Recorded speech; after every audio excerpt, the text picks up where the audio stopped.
Manjummel boys സാമ്പത്തിക തട്ടിപ്പ് കേസിൽ സൗബിൻ ഷാഹിർ ഉൾപ്പെടെയുള്ളവർക്ക് ഹൈക്കോടതി മുൻകൂർ ജാമ്യം അനുവദിച്ചതിന് എതിരെ പരാതിക്കാരൻ സുപ്രീം കോടതിയിൽ.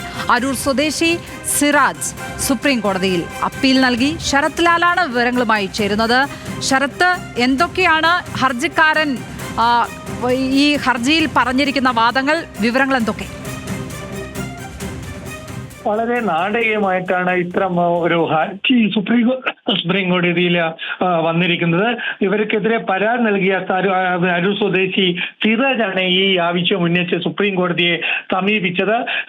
വളരെ പ്രധാനപ്പെട്ട കാര്യങ്ങളാണ് ഇതിൽ ഹർജിയിൽ വ്യക്തമാക്കിയിരിക്കുന്നത്. അതായത് ഈ ഇത്തരം തട്ടിപ്പ് കേസുകളിൽ അല്ലെങ്കിൽ സാമ്പത്തിക തട്ടിപ്പ് കേസുകളിൽ മുൻകൂർ ജാമ്യം നൽകുക എന്നുള്ളത് തന്നെ അത് നടപടിക്രമങ്ങൾക്ക് സുപ്രീം കോടതി നേരത്തെ ഉന്നയിച്ചിട്ടുള്ള അല്ലെങ്കിൽ നിർദ്ദേശിച്ചുള്ള നടപടിക്രമങ്ങൾക്ക് ബാധകമല്ല. നടപടിക്രമങ്ങൾ പാലിക്കപ്പെടുന്നതല്ല എന്നതാണ് ആദ്യമായി ചൂണ്ടിക്കാട്ടിയത്.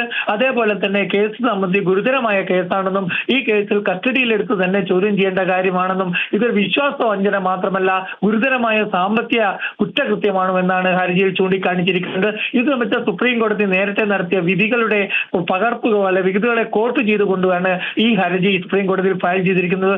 ഏതായാലും ഹർജി ഈ 14-ന് ശേഷം പരിഗണനയ്ക്ക് വരും എന്നുള്ളതാണ് നമുക്ക് ലഭിക്കുന്ന വിവരം. അടിയന്തരമായി പരിഗണിക്കണമെന്ന ആവശ്യമാണ് ഈ സിറാജ് ഇപ്പോൾ സുപ്രീം കോടതിയെ നൽകിയ ഹർജിയിൽ ആവശ്യപ്പെട്ടിരിക്കുന്നത്.